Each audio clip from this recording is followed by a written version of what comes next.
Recording started. All right, so today info session is titled Advancing Your Small Business with Excellent Customer Service. I am going to make it very informal, so if you have any questions, feel free to chime in. You should have all the access in the participant panel to raise your hand if you have a question. I'm pretty sure I also had the chat box open for you. So I've noticed a lot of people with everything going on with the coronavirus, we have all started new businesses. And there's a lot of businesses popping up. And I think it's a great idea that everyone is making that choice or that plunge to start their own business. Now, one of the most important part about running a successful business is offering exceptional customer service. That is really what's going to set you apart from the rest.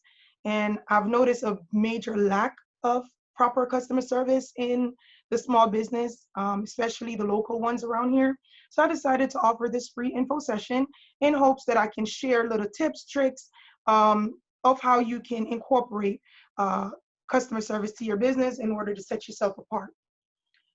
So for those who don't know, my name is Kadian, Kadian Williams. I am the owner of KNS Tax and More LLC, located in Hallandale Beach.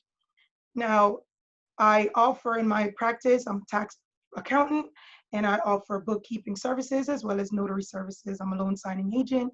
And, I help you if you're looking to get your business started. You're not sure how, what type to do. Should I go sole proprietor, LLC? I also help with that, organizing your business. So that is who I am. Before running my own business, I have worked in customer service for many years. That was one of my very first job, was a customer service representative.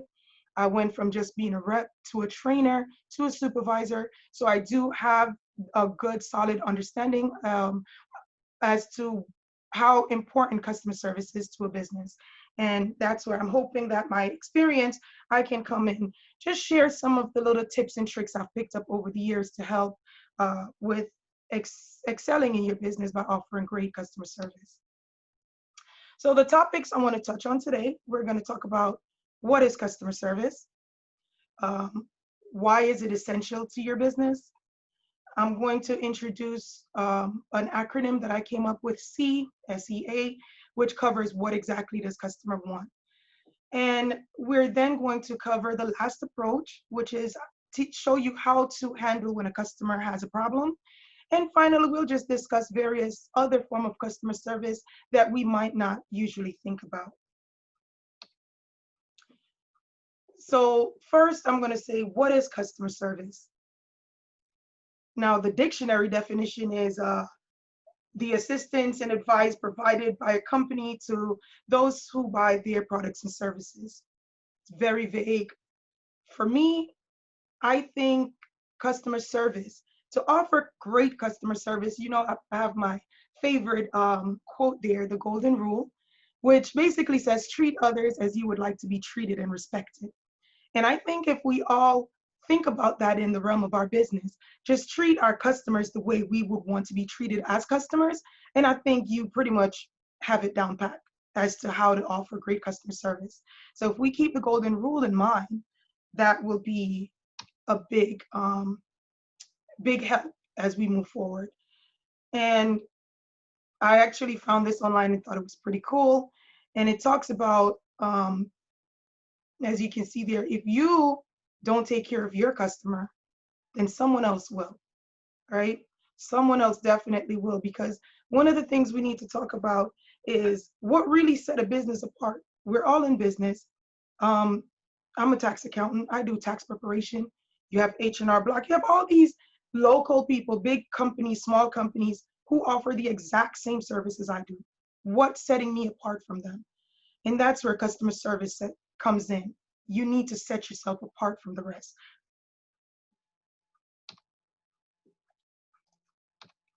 Okay. Now let's talk about the C acronym, right? What does customer want? What does customers want?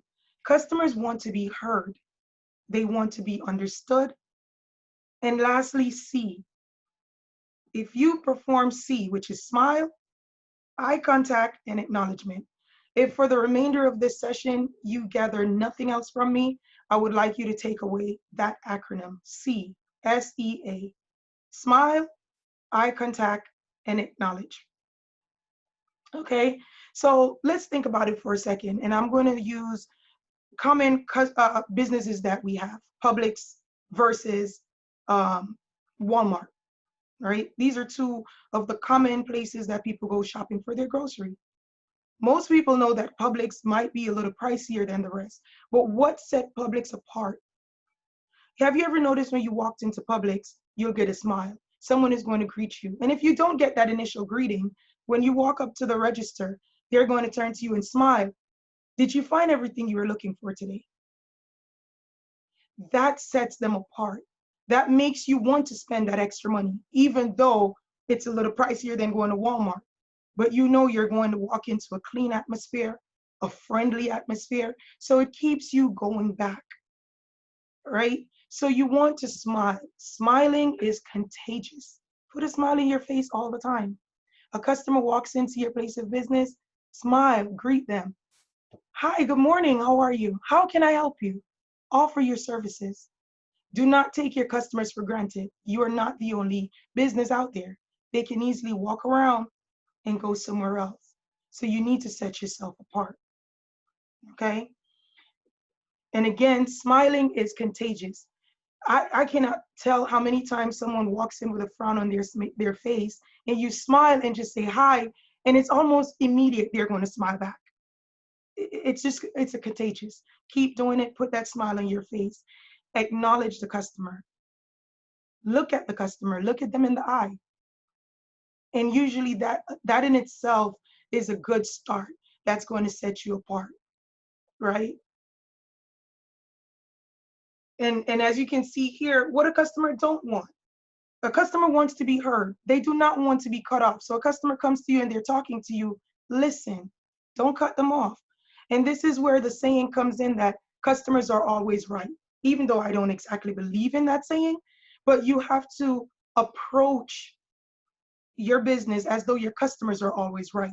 They're not always right, but you need to approach it as though they are always right. You need to offer standout services to your customer. So for instance, let's say you're an Uber driver. You're a business owner. That's your business. You're an Uber driver. What's going to make you stand out? That a customer wants to take the time to give you a review. You want to change the music a little when they come in to match the passenger you have. You want to add a little charger in all of these are actual customer service that you're not thinking about. You're giving them an experience, which is what the customer wants. Give your customers an experience for them to want to come back. And even if they don't need to come back for your service, they can refer your service to others. You want the customers to go online and leave a good review. What is going to make that customer want to leave that good review, right? So let's move on to the last approach. The last approach with our customers, last, LAST, it stands for listen, apologize, solve, and thank. And this is, if you take this approach whenever you're dealing with an irate customer, I promise you, you will take that irate customer to becoming one of your most loyal customers. You can take the most irate customer and make them be the one that go out and give you the most raving review and the word of mouth referrals just by turning that frown upside down. First thing you want to do is listen. When a customer has a problem, let them vent. Do not cut them off. Do not take it personal, okay? Everyone is an individual. So let's say, for instance, a client comes into me and they are just not having a good day. So they're going to take it out. Okay, you did this and you did it wrong. It's okay. You know, don't cut them off. Listen to the customer. Let the customer vent. Once they get it out their system, you want to apologize. Even if you don't agree with what the customer is saying, you apologize, but you want to be strategic with this apology. You don't want to give ownership or acknowledge you're wrong necessarily, unless, of course, if you really are wrong, you want to acknowledge it. But you want to apologize in a way to say, I am sorry you had a bad experience. So you see the difference? I'm not saying I'm sorry I did something wrong.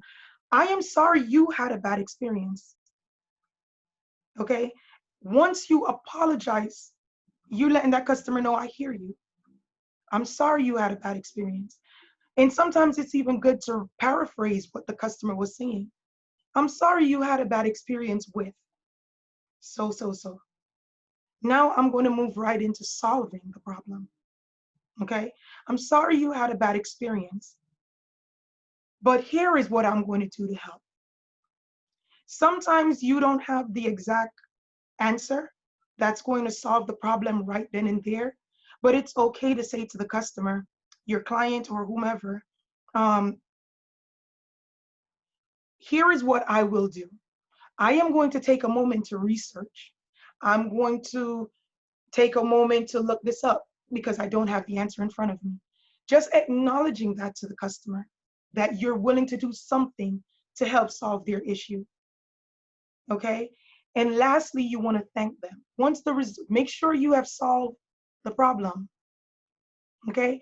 And sometimes don't be afraid to even recommend another business that you trust. So if a customer comes to me and they're angry about a service that I probably performed and they feel like I didn't perform it to the best of their abilities, apologize, right? We're going to listen and then we're going to apologize.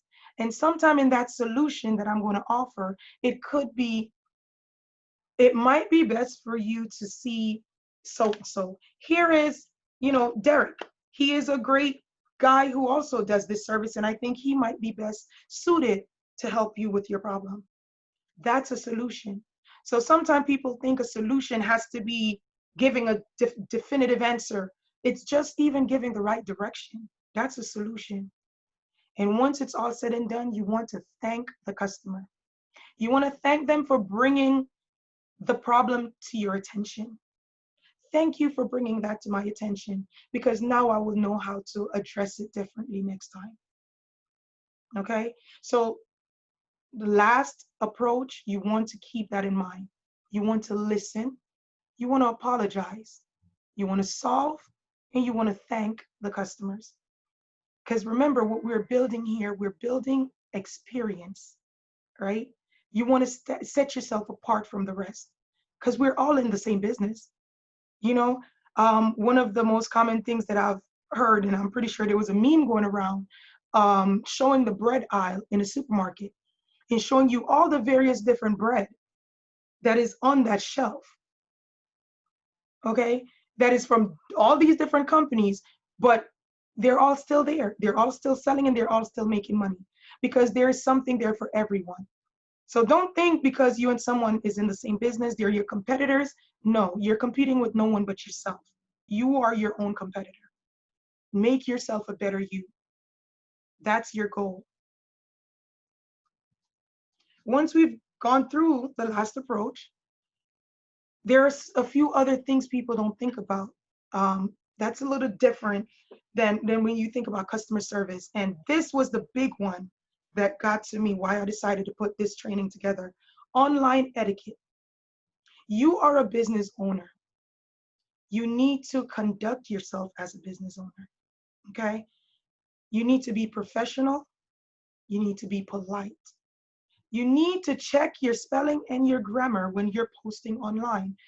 And it brings me to this point. You need to have a separate business social media account from your personal social media account.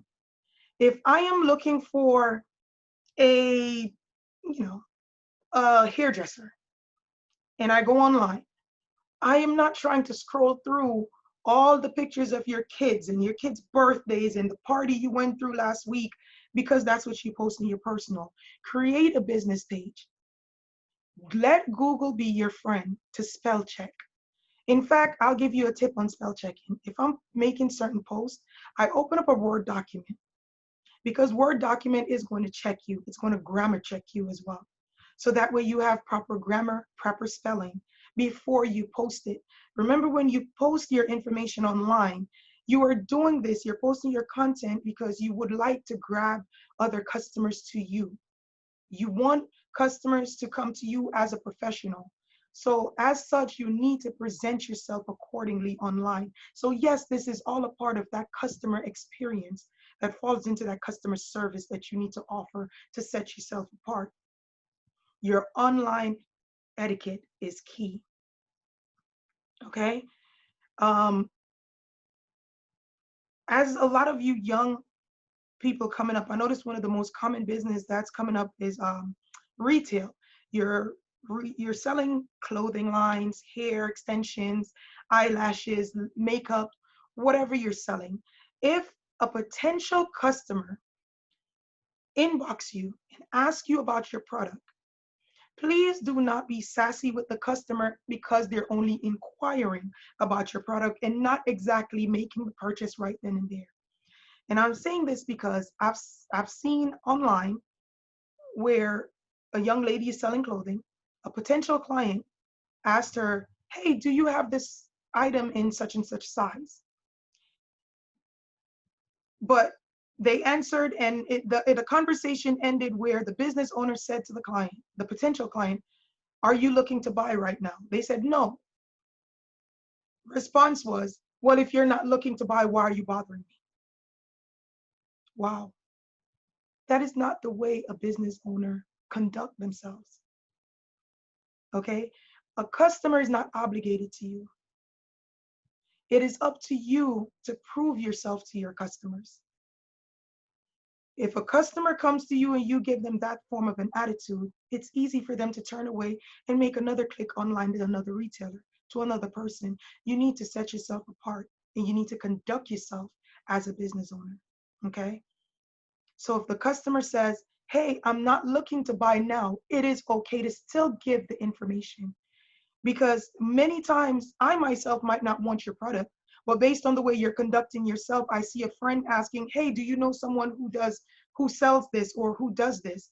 And I can refer and say, "Hey, I saw this person post online." But if your attitude stinks, right, I'm not going to refer you. So we need to definitely work on our online presence. It is key to giving customer an excellent experience. And lastly, I want to talk about your appearance. And I touched on the facial expression earlier with that smile. Now, I have friends, personal friends of mine, who have what I like to call a resting bee face. If you know you're one of those persons with a resting bee face and you're going into business, work on your facial expression. You have to be conscious of what your face look like, because even though your intent might be good, if your facial expression is mean, is uninviting, that's a turnoff. You're losing customers before you even get them. Your physical appearance, you need to work on that. Present yourself accordingly. If you work in an office, put on a blazer. Don't walk in with a spaghetti strap. Present yourself accordingly. All of this is part of the customer experience. So these are other form of customer service that most people don't think about, but it's very important in ways that you do this to set yourself apart. If you have an office space, keep it neat, keep it clean. You're an Uber driver, Lyft driver, keep your vehicle clean. Keep your car washed on a regular. These are all a part of the customer experience. Okay. Now, I have the stats to show, and this is a stat that was taken back in 2019 from various companies, that shows the different, what does customer want? What is it that a customer, what will make a customer trust a brand? Because you have certain brand that customers just use regardless. They're just always going to use that brand. And if you notice the second thing here, yes, you want to have quality product and service, but what's the next thing on that list? You need good ratings and reviews. In this digital era that we're living in, online presence, your ratings, your reviews, that is what's That's what customers are looking for. They Google, they find your business. The first thing they're going to click on is your review. How does other customers see you? Now, I'll tell you this, most customers, if you have a bad experience, I am quick to go online and rave about and talk about how bad my experience was. But if I just had a regular, mediocre, just nothing special, it's not going to give me the push to want to go and give you a review, right? Because there's nothing special, nothing stood out. You didn't do bad, but you did okay. You want to be exceptional. You want to set yourself apart because you want for your client, when they leave your place of business or that business transaction ended, you're still in the back of their mind. Like, oh my God, this Kadian was pretty awesome today. I remember Kadian. So when someone asks about, hey, do you know a notary? Yeah, Kadian. Do you know a tax preparer? Kadian. You know, set yourself apart. And that's definitely the key. And these are all the topics that I really wanted to touch on today. Again, the purpose of this was just to give you different ways to set yourself apart as a business owner and to show you how you can use customer service to give your customers an exceptional experience with your business. And with that said, does anyone want to chime in, give an input? You have a question? Yeah, Kadian. Good job. Thank you. Thank you. Thank you. Any questions? No? Yeah, what was C? It was SEA. SEA was C, and then I forgot the E and the A. Okay, so it's smile. Oh, smile. Okay. Smile is S. Yeah. And let me go back to the slide. Come on, you should know this. I do. Definitely. It's smile, eye contact. I'll tell you, smile, eye contact, and acknowledgement. Okay, You cool. want to acknowledge. So you want to smile, you want to give eye contact, and you want to acknowledge the customer. And it's just as simple as the customer walks in. Hi, how are you today? Dollar Tree does it often. And Dollar Tree is such a small store and people don't think about it, but it just gives a different oomph. I'll I tell you acknowledge what, you when you walk in. the gyms that I've gone to in South Florida, they need to learn what you just said because they totally ignore you when you're walking in. Absolutely. It's almost as though you don't even exist. Or have you ever been in a store and you're walking, you're looking confused, you can't find what you're looking for, and no one approach you and say, hey, how can I help you? Yeah. These are the things that set you apart with customer service. So yeah. Yep. Anyone else? Have any final input? Okay, well, I do want to thank you for taking the time out of your day. I know it was in the middle of the day. I tried to cut this very short and sweet. I think it was about 30 minutes, which is where I was going for. This session is being recorded and I will actually be posting it on my YouTube channel. You can search me, KNS, Tax and More on YouTube. Hey, Kadian, I would tell you this. If you want, you could post it on the, you're in the Broward Business Connection. Yes. If you want, you could post it there as well. Oh, awesome. Thank you for that, Kevin. I will. We got like 3,600 members. Yes. So this is awesome. And if you need any of my services, they're there. You can Google me, Kadian Williams, KNS Tax and More. I want to thank you so much for taking the time out. And if no further questions, feel free to email me, inbox me, and I'll gladly answer any additional questions you guys might have. And these info sessions is something that I will be doing a little bit more often. The next one I think I might do on business organizations and how to know which one to choose. So feel free to just check me out. I appreciate it. Thank you all. Take care. Bye. Have a good one. Bye.